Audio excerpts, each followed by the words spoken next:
whole time. But we have other people that are not doing so well, and they need to really put the time in, and this time you got to bear down. Now the final is something that I warn people about. It is the one test where I see the biggest discrepancy in grades. I see a lot of people that do very, very well, and then I see a bunch of people that do horribly, but I see very little in the middle, and I'm just being as honest as I can. It is closed book, closed notes.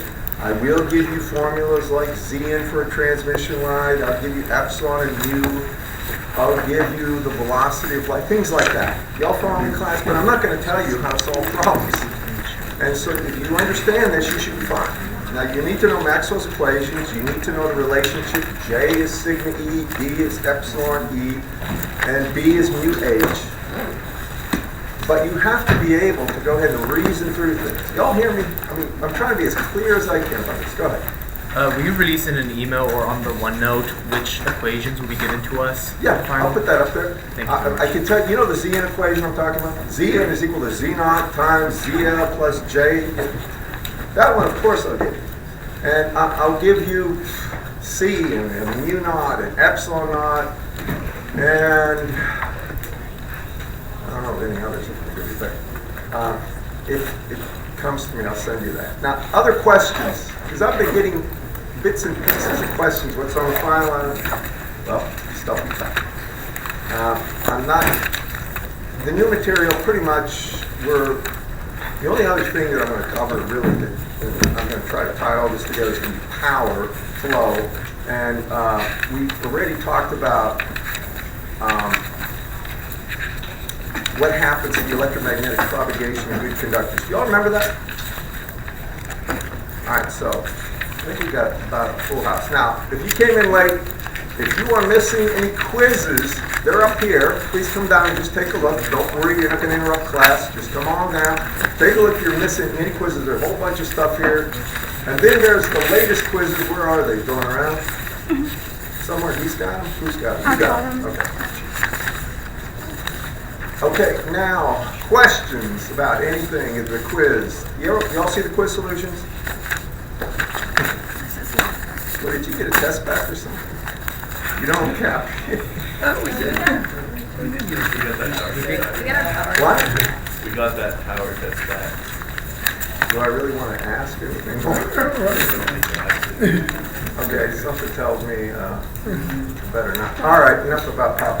So, other questions about the class before I get going? How many questions do you like to put on the file? I get this. Well, here's what happens. You're going to get somewhere between 6 and 7 pages with different questions, different topics. Y'all follow me? And I'll ask you several things about each. You know how the test was? Yeah. One problem statement kind of, here's the thing. Then I ask you velocity, impedance, things like that. Got me? Yeah. It's that kind of thing. I'm not going to have you do something where it's an essay, and I don't even think anybody does that in engineering, do they? You don't have to write an essay. Who? What? Nobody We does. do math. We don't write. Yeah. We do math. We don't like to write stuff down. If you go, I had an economics final one time. I'm sorry. It was essays.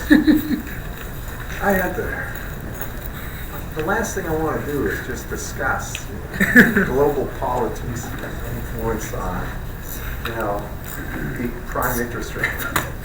I don't know who made up that. Somebody probably needs a great Anyway, that's another story. So, what I'm going to do now is talk, and I don't think I talked about power flow here. Have I talked about the power density? All right, we're going to do that. And I want to just make sure we're clear on this. We're talking about propagating waves in chapter 6, 5, and 6. Y'all with me? So for propagating waves, the general form of the solution for the E field and H field, if we do this where we're talking about this type of propagation, where we're going to have this is going to be, call this Z and call this X. And the only reason I'm doing this is to be consistent with Dr. Whippler's book. And if you have an electric field E that's polarized in the X direction, it'll cause an H field in this direction, in the actual Y direction. And propagation is in the Z direction. So the E fields in general the E field, this is for a propagating wave, will be some E naught e to the minus, and technically it's gamma z ax. And the H field will be given as really, and this is one of those things, we're assuming propagation, so it's going to be E naught over eta, and eta can be complex, e to the minus gamma z ay. This is the forms you've seen before. Go with me, class. I'm just putting general form. If you're wondering what gamma is, well, gamma is equal to alpha plus j beta, and it's equal to the square root of j omega mu times sigma plus j omega epsilon. Eta is really the intrinsic impedance of the media, square root of j omega mu over sigma plus j omega epsilon. Now I'm just trying to be complete about this. And that is in the phasor domain. You all with me? Everybody. Now, just a question. Well, let me go a little further. So if you want the power density of a wave, and I'm going to talk about this and I want to be clear. When you have an electromagnetic field, a propagating field, it always has an H field associated with it if it's propagating. And the H field is given by this for propagation in the actual z direction. And there is a power density. This is the amount of power that's flowing per meter squared that has to do with this wave. And the power density, a lot of times in his book, I think he calls it PAV, a lot of times the symbol S is used, and that has to do with the Poynting vector. Let me get exactly the page it's on. Okay, if you look on page 342 in your book, wait a second. He's doing this.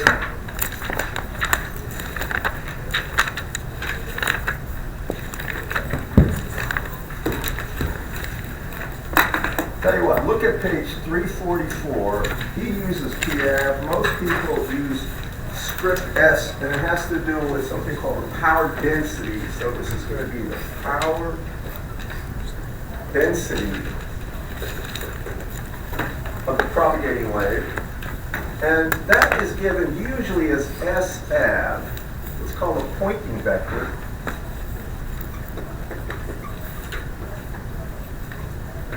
Now, in Dr. Wentworth's book, he uses this, PAV. And this is the average power density of the wave. Now, I want you to be careful about this. Technically, it's equal to 1/2 the real part of E crossed into H conjugate. How many remember when you had power, I guess in power, it was what? It was equal to 1/2 V times I conjugate. How many remember that? Y'all remember? The conjugation did one thing. It got rid of the imaginary portion of the power flow, because now we're just talking about average power flow. How many remember that vaguely, at least? Do you? Okay, good. So if you come down here and take a look at PF, by the way, the units of this are watts per meter squared. And if you think about it, power would be in watts. Go ahead and ask me if you can't read it. I'll be happy to clarify. Go ahead. That word, it's to the S This? on the left. This. Yeah. It's Poynting vector. P-O-Y. Matter of fact, I'll give you the page. P-O-Y-N-T-I-N-G. And that is 342. 3 what? 42. Yeah, he's got on page 342, but you really want to look at 344, formula 6.84. That's actually the right one. Okay. So, back to this thing. It's just a Poynting vector. So this is power flow. Now, hear me on this one. Before I do that, this is where people can get confused. I want you to see this. It's important. So if we come down and look at these two equations, let me erase this and work with them. All right, I'm going to go ahead and turn that E field, turn gamma into alpha plus j beta, so I have an E field equal to E naught times e to the minus alpha z times e to the minus j beta z. 8x. And then I have an H field. This is the one that'll get you. I'm going to take that, and remember, eta in general has a magnitude and it has an angle. You all follow me? It can be complex, in other words. You all understand that? And you know why, right? Because eta is equal to the square root of j omega mu over sigma plus j omega epsilon. Now I put that there for a reason. I want to just mention something so you see this. I think this is where a lot of confusion happens. You all follow me on this? So what's the value if we're in air or free space? What's the value of eta? Call it eta naught. Look there and tell me. What's the value of sigma if you're in a vacuum? Anyway, you all know it's 0, right? Sigma's conductivity has to do with the ability of real charge to move through a material. It's 0. If it's 0, you see how the j omegas cancel. Can you see it back there? Everybody? It's just the square root of mu over epsilon, right? So for this case, it would be square root of mu over epsilon, and if it was air or free space, that's 120 pi ohms, right? Now you'll notice there's no imaginary component, just real, right? The angle would be 0. Clear on that? Now what happens if we're a good conductor?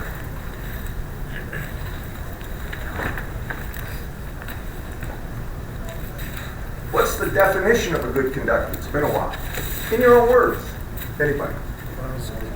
Say it again. Sigma is much, much greater than omega epsilon. You all hear me?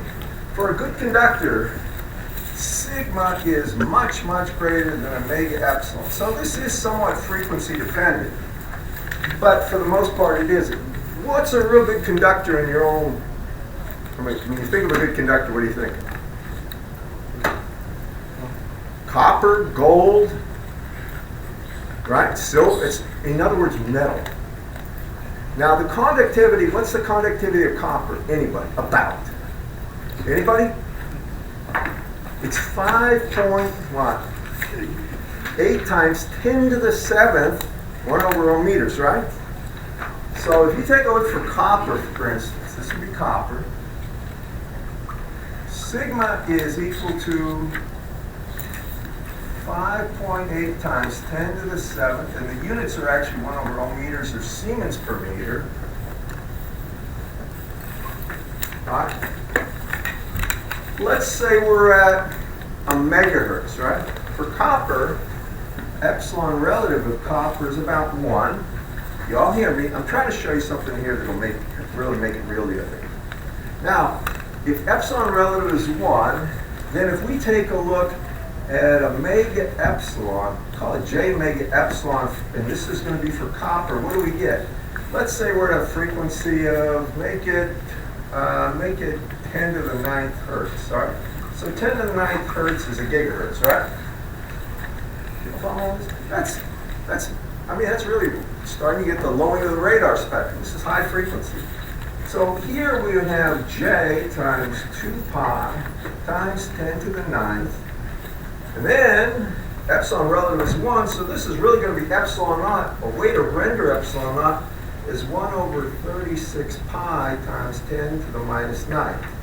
Now you follow me. I'm just trying to give you something to really, I think, make this stick in your head. Now what happens here? Well, the pi's go, right? That becomes 1 over 18. I get 10 to the 9, 10 to the minus 9. That goes away. So I've got this is going to be j over 18, right? Call it about 0.1, 0.01, something like that. Y'all follow me?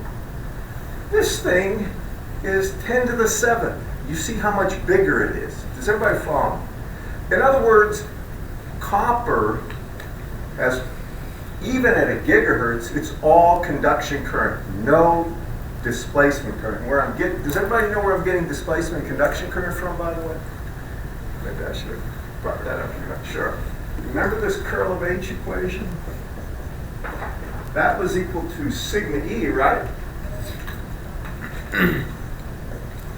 plus J omega epsilon E. You all remember me doing this? There, I've replaced J with sigma E, and I replaced the partial of D with respect to T with J omega, and then I replaced D with epsilon E. Y'all follow me, class, on this one? Now, if you look at this, this is the actual conduction current density. This is the displacement current density. If this is much, much greater than this, it is a good conductor. In other words, because E appears in both of them, if sigma is much, much greater than omega epsilon, it's a very good conductor, and that's true. So here's why I'm saying this. Now, if you're in a good conductor, and then you look at eta, let me put it right here.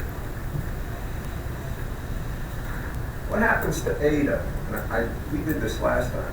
This is for a good conductor.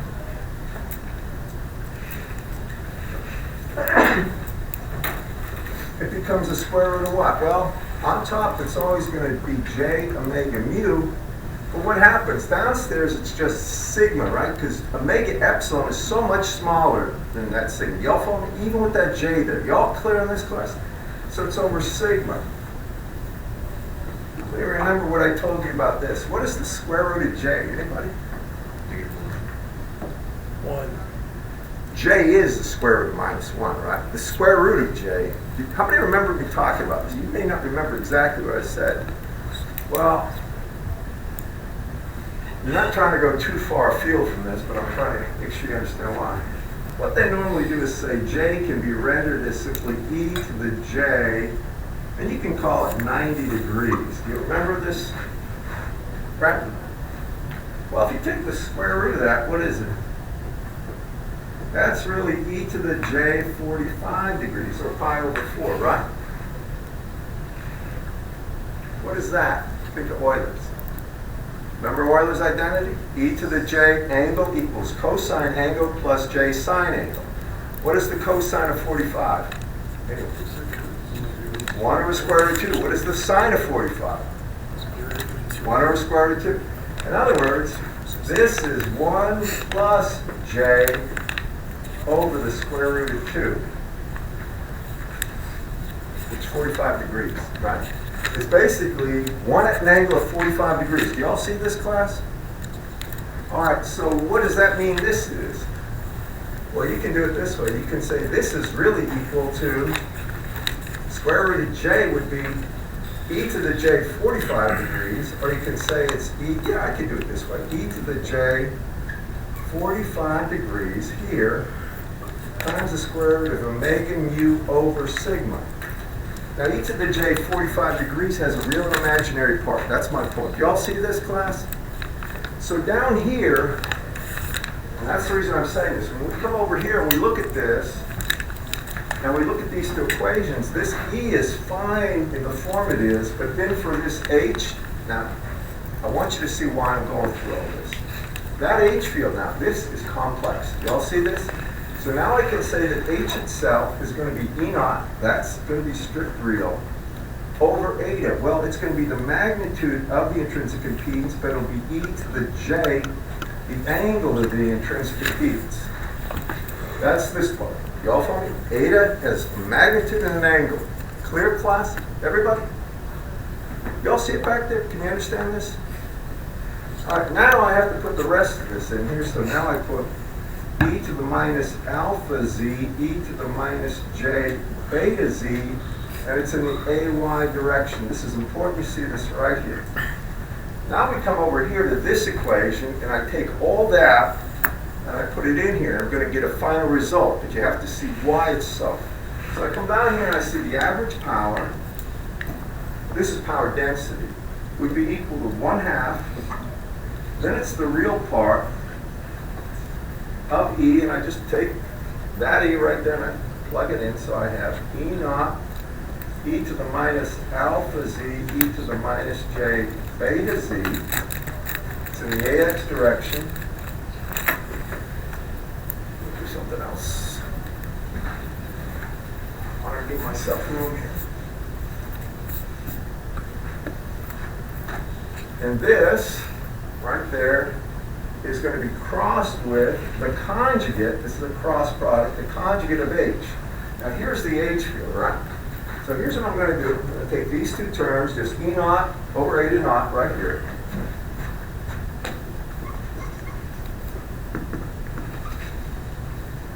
Or E naught over eta. Now, I take this angle and I'll put it upstairs.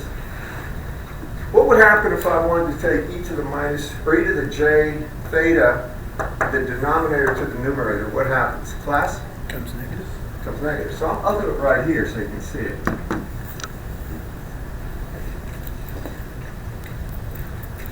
Can you all follow me on this? All right, now what happens when you conjugate something? Anyone? If I had, suppose I had 10 at an angle of 30 degrees, and I'll call that A. What is A conjugated? 10 to the negative 30 degrees. Minus 30 degrees. The only thing you did is what? Change the sign on the angle. That's conjugation. Y'all follow me? Everybody on this one? So when I conjugate this, you'll notice what happens. That this part, e to the minus alpha z, alpha is strict real, so that nothing happens to that. It becomes e to the minus alpha z. And then when I conjugate this, it becomes positive. Does everybody see that? That's an angle right there. So it becomes e to the plus j theta n. And then when I conjugate e to the minus j beta z, it becomes e to the plus j beta z. Does everybody follow me? So it becomes e to the plus j beta z, and it's still in the ay direction, right? Get all that right there. And then we close. This bracket is closed here. Now, that's a cross product that I circled, but I want you to see one thing. Please, I'm really doing this to make sure you understand the reason why this is true. We've taken the formal definition.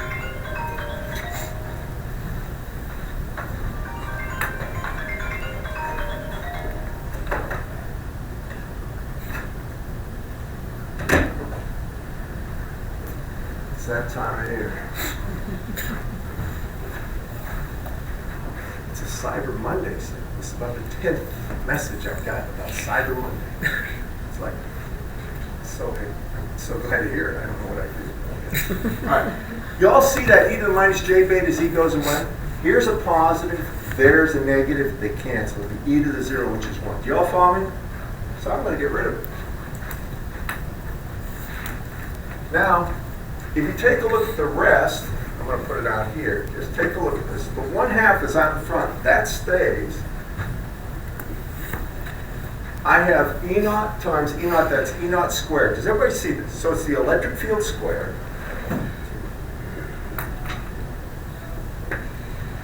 Then eta is strict real. It's just the magnitude. Now I have e to the minus alpha z times e to the minus alpha z is what? E to the minus 2 alpha z, right? You all follow me, class? So it's e to the minus 2 alpha z. Then I have ax crossed ay, which is az. But I have one more thing. It says the real part of what's left, this angle. You all see that, class? What's the real part of e to the j theta? Cosine, right? When you break down e to the j theta, you get cosine theta plus j sine theta. Only the cosine is real. So then you'd have to multiply this by cosine. I'm going to write this again. So you'd have to multiply it by the cosine of theta n. And I'll put that power flow, I'm going to do it right here so you'll have this. It's in a book. But let me just write this clearly for you, and then I'll have comments on it. We'll talk about the problem. So when we talk about power flow in general from a propagating wave, I call it SAV, or the pointing vector. Dr. Whitworth's book will be PAV. This is the average power, not peak power, and it's equal to 1/2 write this down, magnitude of E naught squared over magnitude of eta, that's simply a magnitude, times e to the minus 2 alpha z. Then it's going to be times the cosine of the angle in the AZ direction. And the units of this are going to be watts per meter squared. But I want to tell you, this assumes you've got a propagating wave, far field, plane wave in the z direction, and the E field's polarized in the x direction. You all with me? Everyone on this one? Go ahead, ask me. Cosine theta n. Say again? Cosine theta n. Yeah, it's the angle. Cosine of the angle associated with the intrinsic impedance. That's all it is. Now, this is important to see. Can you see it back there? And if you want to know where this is in the book, and why would you like to want to know? If you look on, you've got to have it. Look on page 346. It's equation 6.87 in your textbooks.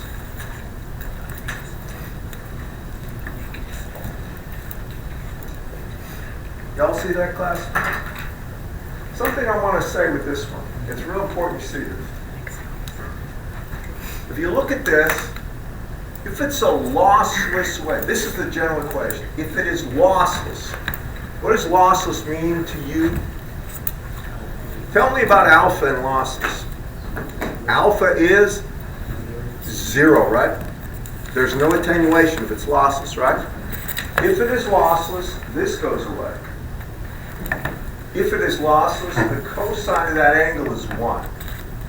And if it is lossless, and write this down, lossless, the power density here will be simply 1/2 magnitude of E naught squared over eta. And that, in this case, it's in the AZ direction, watts per meter squared. Now, there's no attenuation at all if it's lossless. This is a plane wave. Y'all with me?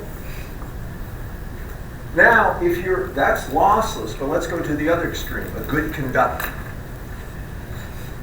And when I think of this, I don't necessarily think of electromagnetic fields penetrating in the metal, because that's insane. All right, frankly, they don't. They don't go very far, period. But there are plasmas. You know what a plasma is, class? The reason I'm saying this is most of the ionosphere, if you get where there's, say, very low Earth orbit satellites, but in the ionosphere, it's a plasma. It's actually a tensor plasma, which is more complicated to explain right now. But the thing about it is, that's where all of a sudden lossy propagation becomes very interesting and very important. You have to appreciate this. Also, if you have anything to do with any kind of deep space stuff, if you're working for NASA or some of these other programs that are looking at mining asteroids for rare earth elements, they're getting into environments where there are highly ionized plasmas that are lossy, where propagation isn't simple. And I'm telling you this. In our ionosphere, it gets really complicated, but usually most electrical and computer engineers, at least entry level, they're not really immersed in that environment. Your primary things you're worried about is either air or very good conductors or the ground and stuff like this. You should be aware of that in case you do work with some of these agencies like NASA and some of the others. So if you have a very good conductor, and I'm going to put that over here, I should actually probably, this is for, this, so this is lossless what happens. Now if you've got a really good conductor, then here's what happens.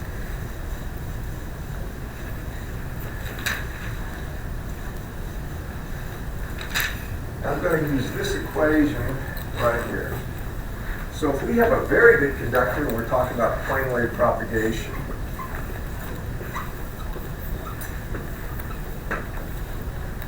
where sigma is much, much greater than j omega epsilon in magnitude,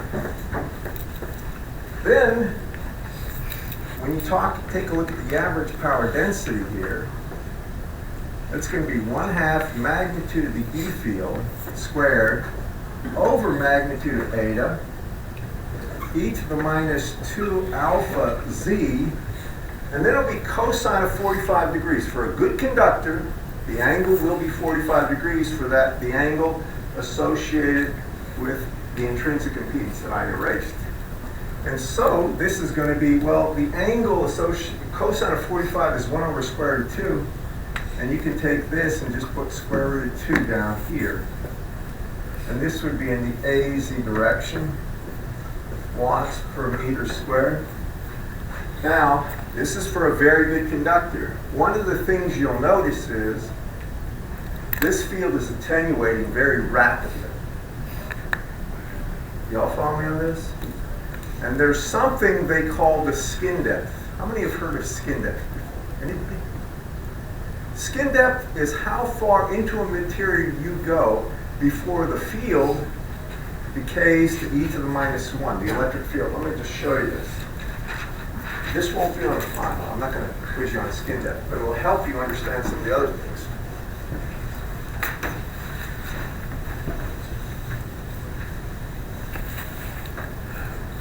So if we take a look at something, and this is going to be for a good conductor, this is going to be Z, and this is the direction of propagation. Now, if we just looked at the E field here, E field in a good conductor would be some E naught, let's assume this is the 0 point, and this is positive Z. E naught times E to the minus alpha Z, E to the minus J beta Z, in the AX direction, call that X, that's Z. And that's sort of the general form we use, consistent with Wentworth's book. Now we're assuming propagation in the Z direction, but the field is polarized in the X. Y'all with me, class? Now, if you just plot the magnitude of the E field here, in this direction, this E to the minus J beta Z goes away, and you would get this. And you would get this field, the actual envelope falling, as simply E naught e to the minus alpha Z. Does everybody follow me on that? Just think about that. That's an envelope, because e to the minus alpha Z dictates the magnitude of that. Y'all with me? There's a point here, it's called the skin depth. This, I'll put here, is called the skin depth. Where at this point, this will be actually E naught e to the minus 1. What that means is that alpha will be equal, or alpha Z will be equal to 1 there, and Z is the skin depth, so it's alpha times skin depth is 1, or the skin depth is 1 over alpha. Now this is the definition of skin depth, so I'm going to expand this a little. Y'all with me on this class? And I better even jump back just for a second and say, remember when we have a good conductor, when we talk about the propagation constant, it's square root of J omega mu times sigma plus J omega epsilon. I know I'm giving you a lot here. Do y'all remember that class? This is sort of a review for the final, right? Isn't it? So if you look at this, and you have a good conductor, I'll try to wake you up here. If you have a good conductor, what do you do with these two? Anyway. Good conductor, that's Sigma is what? higher. A whole lot bigger than omega epsilon, right? Yeah. A whole lot bigger. So we ignore omega epsilon, right? Now take a look at this. Gamma is equal to alpha plus J beta. You all agree with that? Far back there, everyone? I've got the square root of J there, right? What's the square root of J? The cosine, the E to the J 45 degrees, or 1 plus J over square root of 2. Do y'all hear me? Yep. Let me do it this way. So this is equal to 1 plus J over the square root of 2. Now, I'm left with omega mu sigma, right? I took the J out front. Take a look. So I have this times the square root of omega mu sigma. I just want you, you'll see it, I think. Now, I'm going to put this in terms of frequency. So take a careful look. Does everybody agree with this? What is omega in terms of F? 2 pi frequency. That's right. So I can say this is really 1 plus j over the square root of 2 times the square root of 2 pi f mu sigma. I'm just putting in what omega is, right? What do you see happens with that 2? Cancels. Does everybody see that? It cancels. Back there, can you all see it? So I'm going to get rid of it.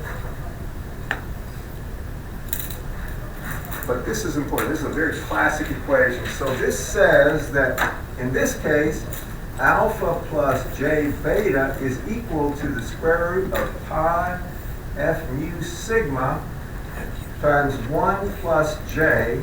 And what that implies is that alpha is equal to beta for a very good conductor. You all hear me on this one. This is important to see. So for a good conductor, I'll write it up here. Again, good conductor. Alpha equals beta equals the square root of pi f mu sigma. This is important. And that means the skin depth, which is 1 over alpha, is simply 1 over the square root of pi f mu sigma. And this is the skin depth. Now, why is it so important? We use skin depth all the time to reason how far down the signal is into any materials before we can ignore it. For skin depth here, that skin depth, usually you take 5 skin depths down and you can assume there's nothing left. Basically, the E-field 5 skin depth downs, there's nothing. And there's other things I'll talk about later, well, not in this class, but if I, yeah. Can that be related to like a noise floor? No, noise floor has to do with signal processing, noises. This has to do, well, I can see where you're going with that because you're looking at a threshold for where signals could become, I guess, a problem, and I wouldn't go there. But, the skin depth itself tells you in a material how far a signal is going to penetrate before it's really not appreciable. Usually you find the skin depth, multiply that value by 5. Anything below that, you can forget about the skin depth. I mean, forget about the signal. It doesn't penetrate. That's how come, you know what shields are, right? Metal shields are used to electrically isolate parts of the circuit from external electromagnetic fields. When you make a shield, you want the shield to be about 4 or 5 skin depths thick at the lowest frequency of interest. Because if you can do that, nothing's going to penetrate in there of consequence from any field. Harmonics? No, harmonics has to do with multiples of the fundamental frequency. This has to do with any electromagnetic energy outside that's trying to get inside of an area. And I teach EMC, it's a big, big deal making sure circuits can't be infected by external noise.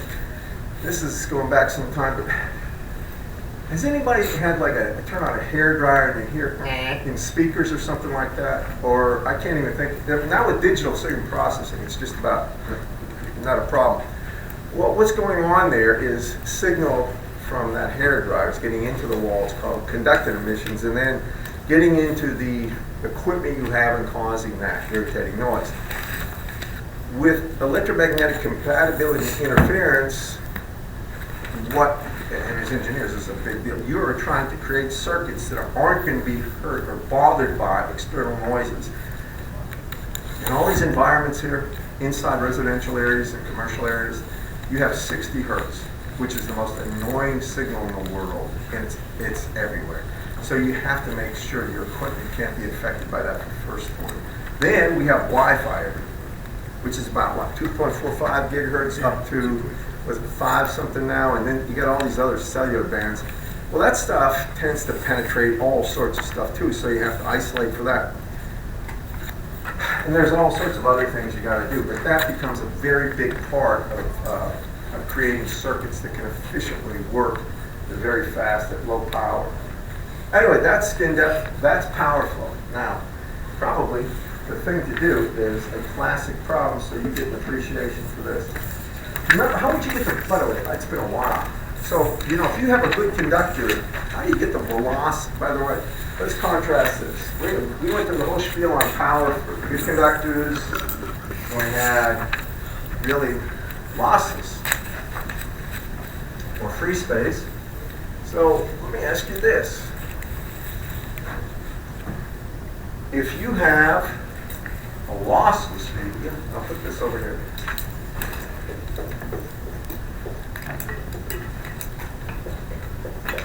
Which means sigma is 0. And then we have a good conductor here, which means sigma is much greater than omega epsilon. Now let's go for lossless media. What is the favor? We'll start here. For lossless media, gamma equals alpha plus j beta equals square root of j omega mu times sigma plus j omega epsilon, right? I mean, I'm just putting the general form, right? If you have a lossless media, what happens to this equation, class? What's sigma if it's lossless? Oh, 0, right? Y'all with me? If that's 0, what happens here? the alphas. I got j times j squared, square root of that, j. I get what? I get simply sigma goes away, and I get j omega square root of mu epsilon, don't I? This is lossless, so I'm trying to show you this, right? Here, for if it's lossless, alpha is equal to 0. Beta, which is the coefficient there, is simply equal omega times square root of mu epsilon. We've done this before, but I'm going through it for a reason. You all agree? Now, if it's lossless, what is the phase velocity? Anybody? This is for a constant frequency. Sinusoidal wave, cosinusoidal. Anybody? How do you always get phase velocity? Its key is what? It's beta Omega over beta. over beta. Y'all remember that? We did that before. Omega over beta. What do you notice happening? 1 over 1. Square root of mu epsilon, right? Now y'all see you could break that out as 1 over the square root of mu relative epsilon relative times 1 over the square root of mu naught epsilon naught. What is 1 over the square root of mu naught epsilon naught? Is a C. Speed of light. C, isn't it, class? So you can write this as simply C over the square root of mu relative epsilon relative. And that would be phase velocity for low loss. Follow me? Yeah. Go over here for high loss. Now, gamma becomes what? We just did it down there. It becomes simply what? They're You can write it as 1 plus j, right? Times square root of pi f mu sigma. Are you with me on this? Or what? Since this is equal to alpha plus j beta, beta is equal to, alpha is equal to the square root of pi f mu sigma. You all follow? Now what's the phase velocity over here? It's still what? beta over. Omega over beta, right? Are you with me? Can you all see it back there? What happens? Well, omega can be rendered as 2 pi f, right? Beta is square root of pi f mu sigma. I've made this point before, but I really want to underscore it. So now what happens? Just take a look for a second. Well, I can go ahead and say what? I'll leave the 2 alone. But you'll see here I have pi squared and I have pi, so it's square root of pi, right? I have f squared and f, or I should say square root of pi squared f squared divided by pi f would be f up top, right? And then what? Let's make it this way. Then I have mu sigma here. That's the phase velocity. Do you all follow me what I'm doing here? Now take a good look at this, and then let me ask you a question. What's the phase velocity as the frequency is heading towards 0? It's going to be heading towards 0. 0. Y'all follow me? As you're getting closer, what happens as sigma gets larger and larger and larger to phase velocity? And it's a 0. It's going to 0 as well. Now that is actually, that's the velocity of electromagnetic energy in, like if you had a wire, copper wire, a fat copper wire, and the electric field would be a very small but measurable electric field on the surface of the copper. That would be the velocity of the field propagating towards the center of the wire. It's very small, but on the surface, there would be a surface wave propagating at about the speed of light. Y'all with me on this class? So don't mistake the fact that in the copper, towards probably going towards the center, it's very low, but out where the air wire copper interface is, it's very fast. This is important to see. One last thing here. What's the difference in characteristic of P's? Eta. Now I did this a second ago, but I know I threw a lot at you. Do you remember eta was always what? By definition, the square root of j omega mu over sigma plus j omega epsilon, right? That's the fundamental definition, right? What's sigma in a lossless conductor? 0. All right, what does this become then? All right. It's simply equal to what? Square root of mu over epsilon. It's strict real. Y'all with me, class? And if it's in free space, it's just 120 pi. What about over here? We did this one too. That's still the square root of j omega mu over sigma plus j omega epsilon, but we know omega epsilon is of no consequence if it's a good conductor. We just put sigma. You can render this any way you want. You can put it as a square root.